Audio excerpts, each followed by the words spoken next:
The last component I want to show you is the detail component. So the detail component it's a type of a list, and it's a list item using Material UI, and it has a title, and it has some description and a link and errors that's gonna point the markers. Since this is not a Material UI course, I'm just gonna walk you quickly through the code, and then you can understand that.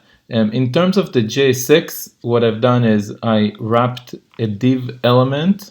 You can see here's the div, and I attached the CSS in JS code and attach it to a root. So if you look at the use style, you can see that the root includes the width, it includes the background, just like we did with the other component with the client list. And then the only difference is that I set a position of absolute, and I'm also for the top, I'm allowing the parent component to control the padding. So you can really see how powerful it is, the CSS in JS, because we can really pass properties. On the client list detail, I am setting a CSS for the position of the image of the padding and the width, because that we don't need to pass those settings. And if you look again in the interface, so we have the selected item object, because we want to pass that from the parent component. We have the set selected item because we want to make the changes just like we did in the list and in the map.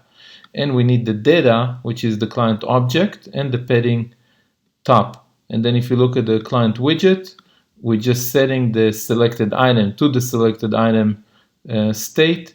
The client sets to bind to the client data state. The set selected item is binding to the function, and I'm setting a padding.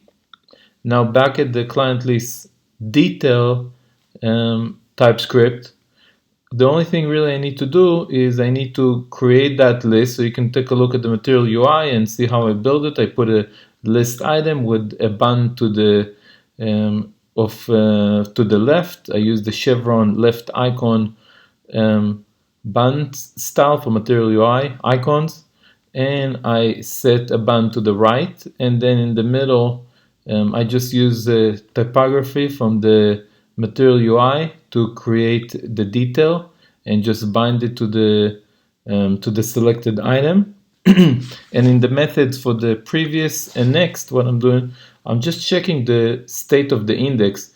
If the index reached the end, I'm just restarting it, and I'm just setting the next item in the selected item that I'm passing from the parent component.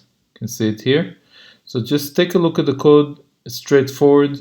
There's no D3 code that needs to be done here. It's just sharing the state with the other component, and you can create your own implementation.